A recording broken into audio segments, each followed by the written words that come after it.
Manchester United travel to face Arsenal on Sunday without that man. Without Casemiro, who has arguably, actually not arguably, he's just been Manchester United's best player since the World Cup break. He's been absolutely indomitable, untouchable, unbelievable in midfield.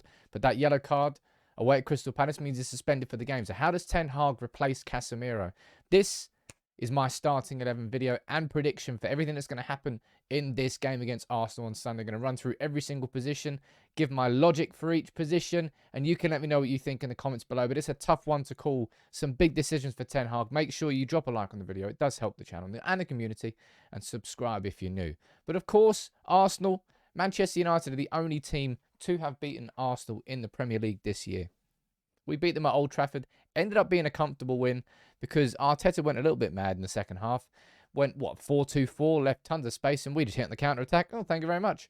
We cleaned up in that second half against Arsenal. But fair play to Arsenal. Everybody, myself included, is just expecting at some point Arsenal to just to capitulate, for a couple of bad results to happen and for them to struggle with it. But it's not happened yet. They are sitting pretty at the top of the Premier League right now. Man United fans, we're all going to be frustrated that we didn't beat Crystal Palace, but we come into this game against Arsenal with 9 wins and 1 draw. We were talking about a title contention, and it kind of rides on the result of this game. If we lose, I think that means we're going to be 11 points behind Arsenal. That's not an insurmountable difference, but that's a huge gap. Here's my predicted 11. Let's run through the team that faced Crystal Palace on Wednesday night. We've got De Gea in goal.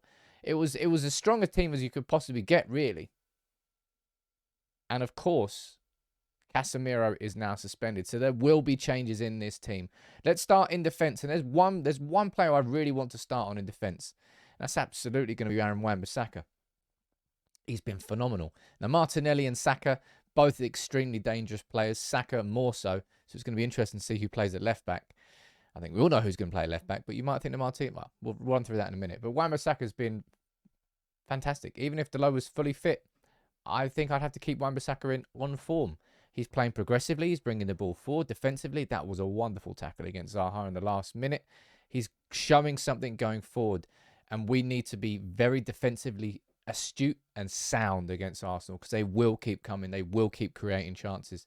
So I think for this game, Wan-Bissaka should be in that starting 11. Of course he should be. And I think Luke Shaw should be at left back. Luke Shaw against Saka is arguably going to be where the game is won or lost. He is their most dangerous player, I would argue, behind. It's either him or Odegaard. It depends which one you want to go for. But Saka's he's had a phenomenal season. Not many people that have been able to stop him, but Luke Shaw has had an equally as phenomenal season from a defensive standpoint.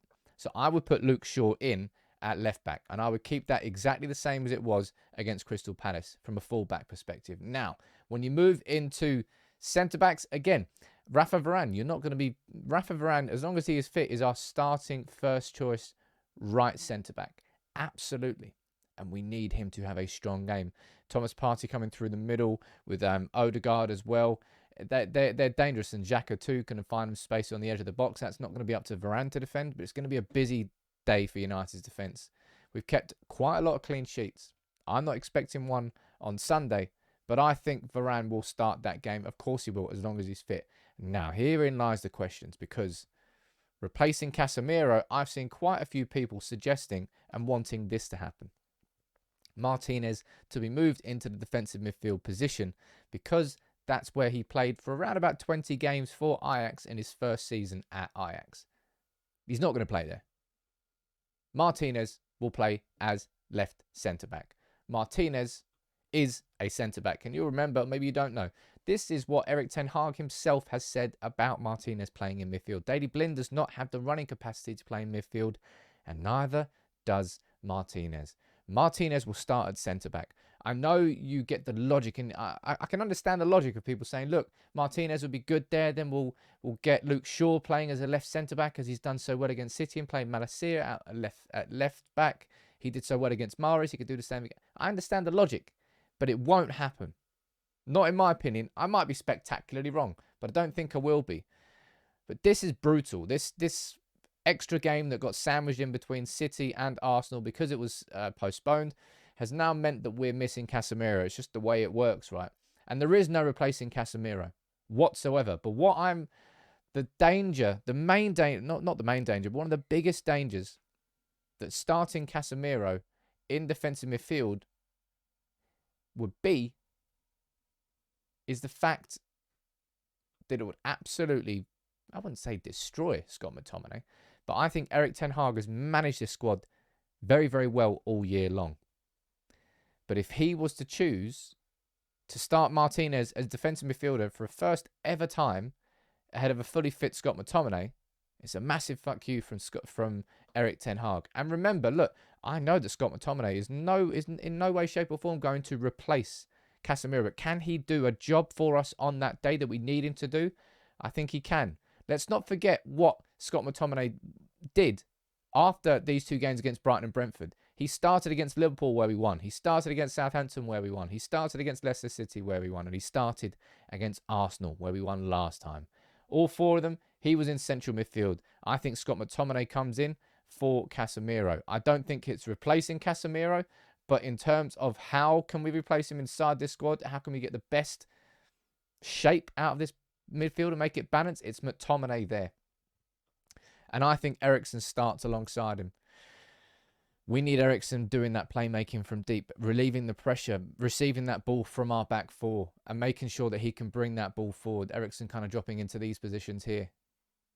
We need that. We absolutely need that. Eriksen getting yet another assist to his name against Crystal Palace. And in midfield alongside him, we need this man. I think we saw a little bit of a blueprint. There's still the blueprint of how Ten Hag wants his team to play is that Spurs 2-0 win. But in terms of how we're going to be competing in these games right now, the City game was a blueprint.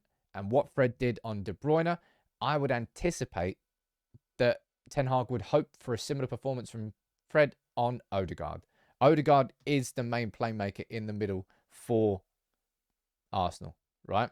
So I think Fred comes here, which of course means this.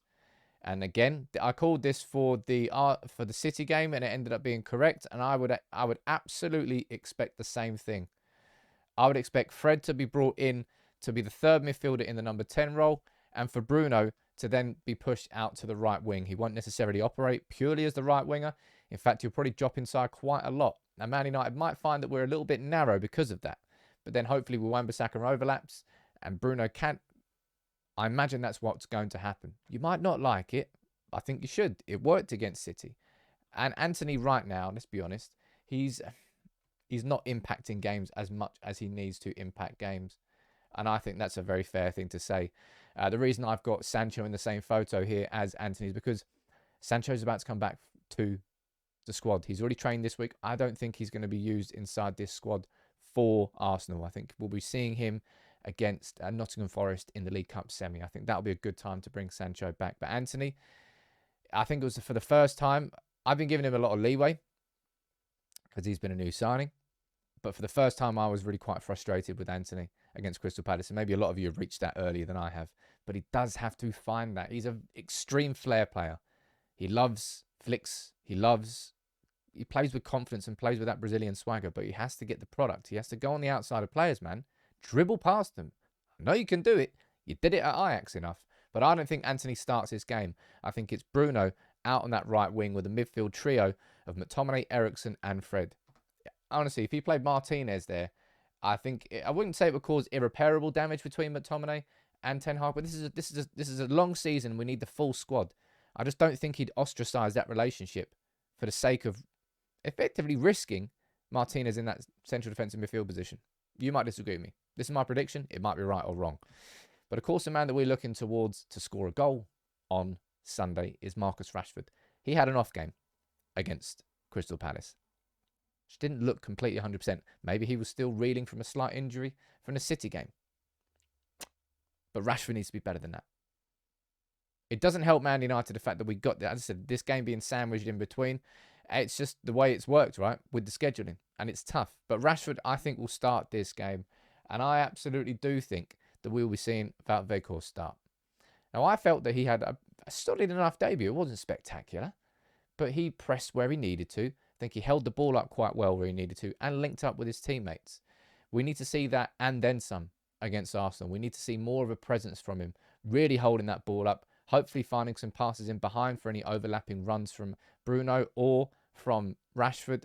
Likely thing is that they'll probably both be both be behind where Weghorst is playing. Well, if he's got his back to goal, technically he'll be in front, but you know what I mean. I would play Wout Weghorst. Martial is not 100% fit right now. Clearly. Martial, I think, hopefully will be fit enough to come back into the squad. I don't think Ten Hag would risk him in this game. He risked him against City. And Martial helped with a little bit with the prep, but it didn't really work. He was taken off at half-time. I think Weghorst keeps his position in this team. And that is my starting 11, my predicted starting 11. The same back five that played against Crystal Palace. And McTominay coming in for Casemiro. I can understand some of the logic of Martinez, but not all of it. And in terms of squad harmony, I don't think he would ostracise that relationship with McTominay to play Martinez ahead of him, especially considering when he needed him after those Brighton and Brentford games, McTominay stood up and he was fantastic in those 4 games, even if he did lose his form after that. And a front three there of Bruno, Weghorst, and Rashford with Fred. Yeah, it might be Eriksen further forward than Fred. It may well be, but I'm putting Fred there. It doesn't really matter. What do you think about that? My prediction for the game, honestly, for the life of me, I don't know what to predict. I said I would be happy if Manchester United came away from these 3 games against City, Palace and Arsenal with 5 points. I stand by that. So I'm going for a score draw. And I think I'd be happy with a score draw. Given how Arsenal are playing right now, given the fact that we've just played an extra game in midweek, given the fact that Casemiro is now suspended and he has been one of the centerpieces, quite literally, but metaphorically, to this resurgent United team, I would take a score draw and I'd be happy with those 3 results. So I'm going for a 1-1 again. You can let me know your prediction in the comments below and how would you replace Casemiro? How do you think that Ten Hag should do it? In my opinion, I think it'll be McTominay, but maybe I'm wrong. Maybe it will be Martinez, and maybe we will see Shaw as a left centre-back and Madison out as a left-back. I don't know. You can let me know what you think in the comments below, as you always do. But make sure, as I said at the start, do subscribe, become part of the community. But wow, what a big game we've got on Sunday. And without him, devastating.